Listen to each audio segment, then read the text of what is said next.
Who are the best tight ends in the NFL today? What's going on, bottom line viewers? It's Mitch here, back with another NFL rankings video. And in this video, my top 20 tight ends in the NFL entering the 2023 NFL season.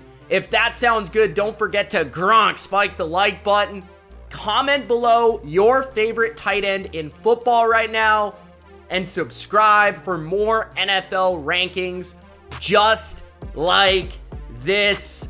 Let's go. All of my NFL position rankings this offseason are brought to you by Underdog Fantasy, my favorite place to play fantasy football this summer. Use the promo code BLV and Underdog Fantasy will match your first deposit up to $100.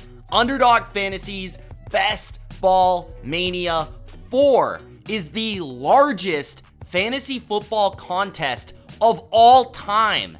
15 million in total prizes, 3 million to first place. Me personally, I'll probably have about 100 teams by the time summer is over. In this video, you will see the underdog ADP above each player's name. That is the average draft position for where you can draft them on Underdog Fantasy right now. So if you spot a value, don't be afraid. Jump on it. Head to Underdog Fantasy, sign up with the promo code BLV, and Underdog will match your first deposit up to $100. That's 4 entries into the biggest fantasy football contest of all time.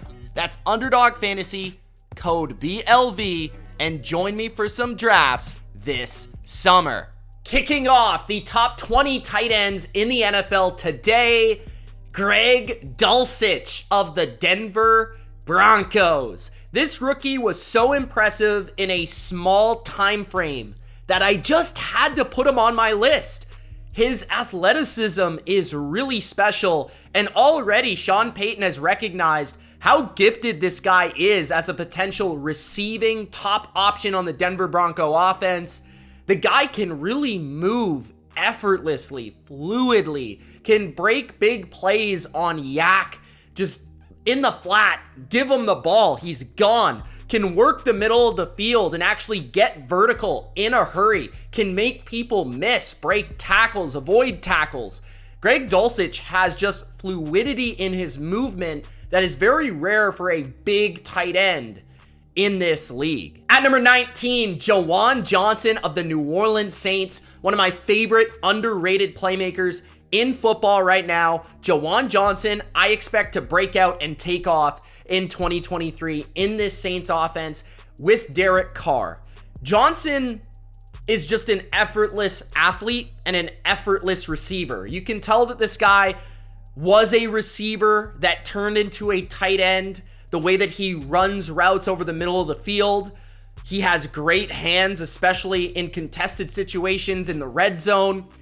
And the one thing that I really like about him is on yak opportunities, just catching a simple flat route, he can pick up easy yards. It's easy for him. It's effortless and fluid. Always. A lot of tight ends in this league are not as effortless as JUWAN Johnson. I think he has a lot of potential and upside as a receiver at tight end in this league. At number 18, Dawson Knox of the Buffalo Bills. One of Josh Allen's favorite targets. Dawson Knox is a perfect complementary receiving option in a NFL offense. He's not somebody you want to always rely on. He's a little inconsistent, but that also hurts Dawson Knox in my opinion because he's not one of the top targets on maybe a lesser offense. He doesn't see a ton of volume, but he always seems to come up with splash plays in the red zone, mismatch plays where he beats a linebacker effortlessly because he's so athletic. He's got really deceptive speed to get down the field and work vertical. He can turn a little flat route, just a dump off, into a first down pretty easily. And he is growing as a really good red zone option for this Bills offense. Knox continues to get better and better. At At number 17, Gerald Everett of the Los Angeles Chargers. Gerald Everett, I believe, had his best year of his career with Justin Herbert and the LA Chargers. And I believe it's because he's a great fit for Justin Herbert. I didn't really recognize when he was in LA and even Seattle that Everett is a really good contested catcher. Like, if he could just get the quarterback to throw it in his vicinity, he's really good at locating the football down the seam, over the middle of the field, even in the red zone. Everett's always been known as a big, strong, good athletic tight end who can block a little bit, who's really good in the screen game, can break some tackles. But he was actually a chunk play tight end last year and contributed greatly to an offense that was missing Keenan Allen and Mike Williams a bunch. Everett had a great year last year. At number 16, Cole Kmet of the Chicago Bears. I like Cole Kmet because he's a well-rounded tight end. I've already spoke about a couple guys that are more receivers than actual tight ends, who are very athletic, who can run routes better than Cole Kmet.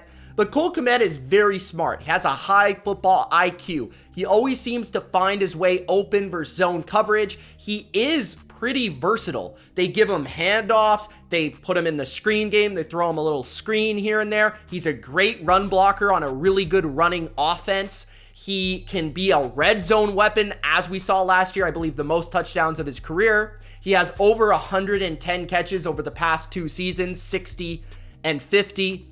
And Cole Kmet is just continuing to grow as a very young tight end. He's still only 24. I think he's going to continue to get better. At number 15, Tyler HIGBEE of the Los Angeles Rams. One of my personal favorite tight ends for a while.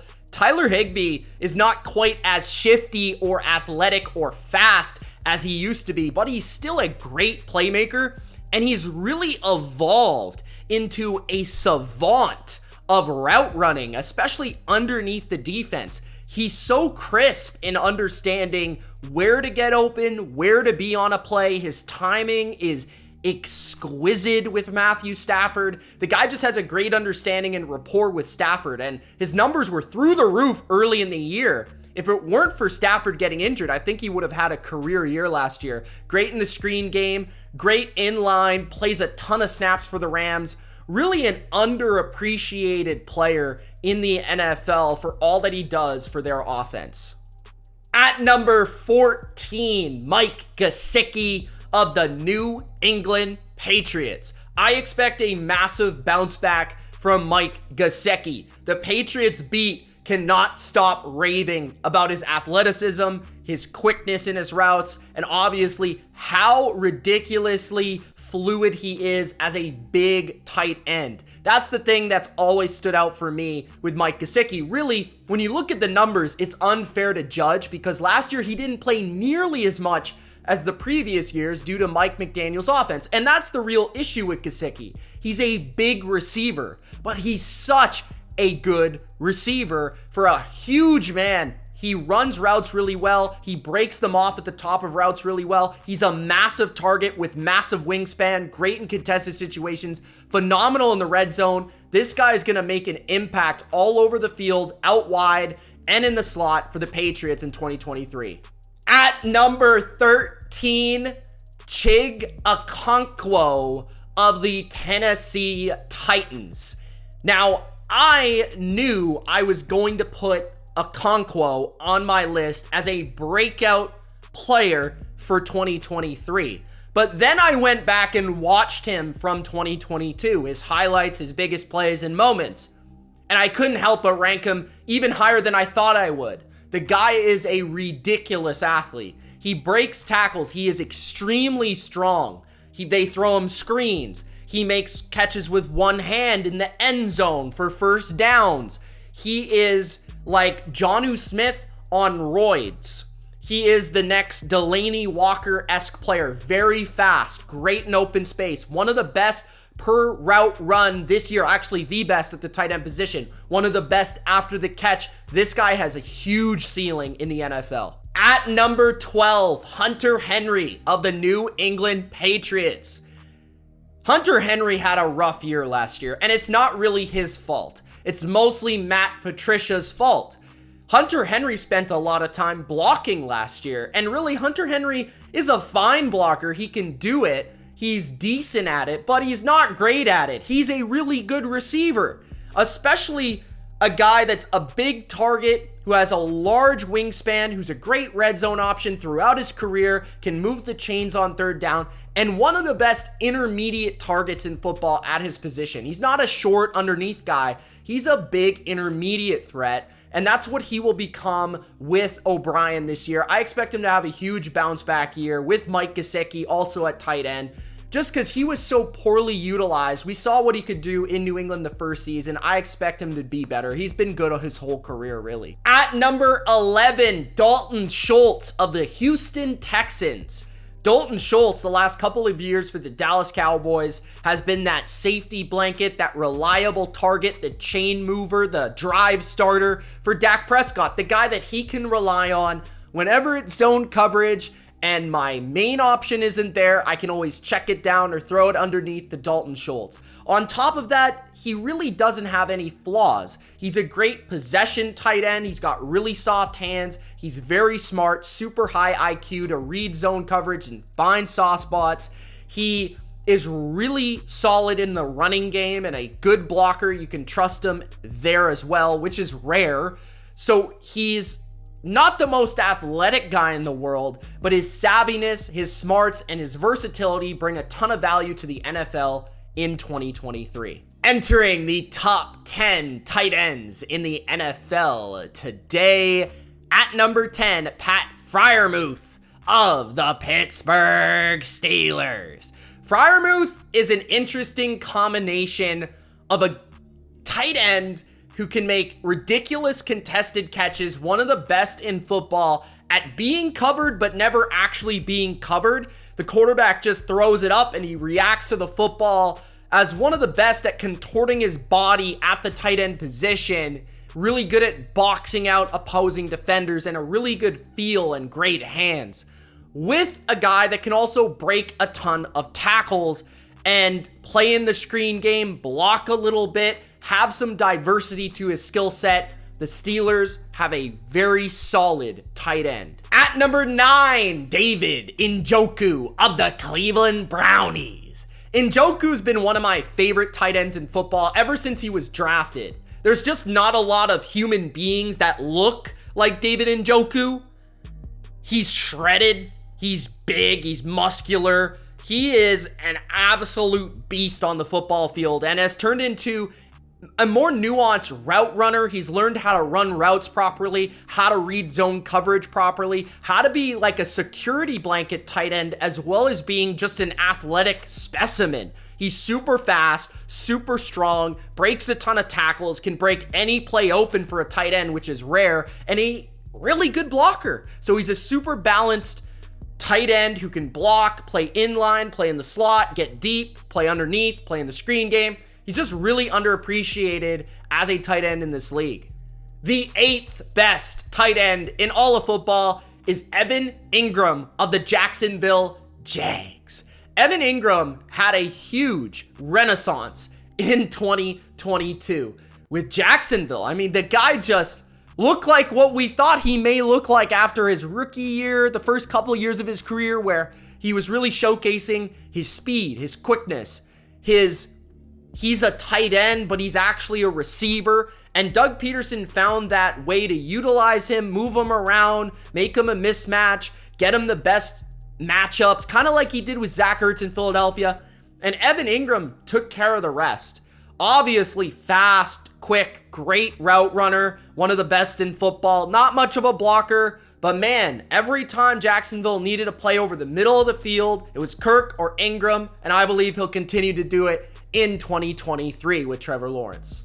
At number 7, Darren Waller of the New York Giants. Darren Waller has been injured, and I certainly believe that impacts his spot on this list. It also impacts potentially his future, as maybe he's not the same player. But the Giants have taken a shot at Darren Waller and on Darren Waller. And Darren Waller is really talented. When he's on the field, there's not many football players that are like Darren Waller. You can line him up out wide. He can get vertical. He's got great speed and phenomenal size. He can run routes like a receiver. He can create yards after catch on little dump offs across the middle. He can really do anything that you ask from a receiving tight end, and he's not a half bad blocker either. He'll at least get in the mix. I think it's going to be special to see what Brian Daboll is able to do with this type of specimen at this position. At number 6, Kyle Pitts of the Atlanta Falcons.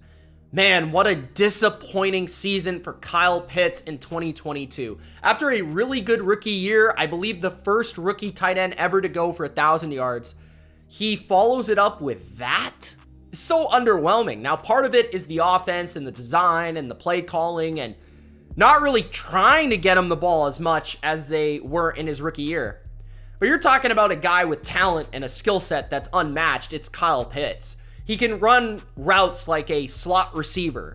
He can play out wide and really run vertical like the best receivers in football. He's got great size. He's got great speed. He really can threaten all 3 levels of a defense for a tight end, which is very special. If he can contribute a little bit more as a blocker and just be more involved overall and get more targets, he'll jump right back up this list. Entering the top 5 tight ends in all of football, at number 5, TJ Hockenson of the Minnesota Vikings. TJ Hockenson had a huge breakout year last year, in my opinion. Not because the numbers were so much better than other years, but because every time you watched him, especially once he got to Minnesota, he just was a machine, like a target machine. He was getting spammed. Like Kirk Cousins was just throwing him the ball everywhere, and he was catching it, and he was making plays. TJ Hockenson is very savvy in his routes, very good underneath the defense, is a really good athlete once he gets the football, and a tough matchup. He's quicker than he looks. He's bigger than he looks. He's faster than he looks. I think he's just kind of deceptive. He just looks like a guy with long hair that's on the beach all the time, but he's actually a really good football player that's gritty, tough, and really smart for the position. I think he's going to only get better with Cousins in his second year. The 4th best tight end in football is Dallas Goedert of the Philadelphia Eagles. Now, I really contemplated moving Dallas Goedert up the list, but the problem with Dallas Goedert is that he's never really the go-to guy of their offense, and defenses don't really have to focus on Dallas Goedert like they have to some of these other tight ends above him. But man, is he good. I love his game. He is so well-rounded. He's one of the best inline tight ends in all football. He might be the best inline tight end. He's up there at least. Great after the catch. Really had an awesome Super Bowl. Great route runner, especially over the intermediate level of the field. Got deceptive speed. Really big guy. Great blocker. Huge mitts. Catches everything. There's nothing I can say is a weakness for Dallas Goedert. He is just really, really good and had his best year last year. The 3rd best tight end in the NFL today is Mark Andrews of the Baltimore Ravens. Mark Andrews didn't quite have the season he had in 2021, but still had a pretty darn good year for most tight ends. And really, it's because Mark Andrews is just relied upon so heavily to be their receiving target and their alpha target in their offense. Every defense pretty much tried to take him away as much as possible, double teaming him, putting the zone coverage heavier in his areas, especially the middle of the field. But man, this guy has incredible hands, incredible body control, just contorts his body and makes some of the most ridiculous catches in all of football. One hand, falling down, like everywhere. It's ridiculous. And he is relentless. I love his attitude. I love his competitiveness, his approach. He's a good blocker as well. Mark Andrews maybe doesn't separate like Travis Kelce, but he really can catch the football, man. The 2nd best tight end in the NFL today is George Kittle of the San Francisco 49ers. If you want a traditional tight end in the NFL right now, your guy is George Kittle. He is a relentless, competitive, edgy, physical blocker who will run you out of the club, as the great Rob Gronkowski once said. But as an athlete, he is fast. He can break away plays. He's great after the catch, maybe the best in football. And when you see him in the open field, I don't know what you do. He is so big that he can run you over. He's so fast that he can run by you. And he is not afraid to get in your face and throw a stiff arm and just be relentless in open space. Kittle is a joy to watch on Sundays. I just hope to see him healthy again in 2023. The best tight end in the NFL entering 2023 is, of course, Travis Kelce. Was there any doubt, any question at all that Travis Kelce is the guy? I think the biggest thing I can say about Kelce is he's clutch, man. He is clutch. He's always there when the Chiefs need it. He is always in the big game, open all the time. Like any situation you need it. Red zone, third down, first down, when you really need a drive starter, whatever it is, you could throw it to Kelce. They split him out. They align him 3-by-1. He runs his option routes. He gets open versus anyone, man-to-man coverage in the league. They can really put him in line. He can run crossers. He's got great feel for zone, the best in football. And he's incredible after the catch. Kelce is a Hall of Fame player. There it is, my top 20 tight ends in the NFL entering 2023. I hope you enjoyed this video. If you did, don't forget to Gronk spike the like button, especially for the tight end video. And subscribe, guys, because I got plenty of NFL rankings coming to you every position. Go back, watch the other ones, wide receivers, running backs, quarterbacks, and let me know in the comments your thoughts on all of my rankings, but especially these tight end rankings in this video. Thank you so much for watching. It's Mitch. Peace.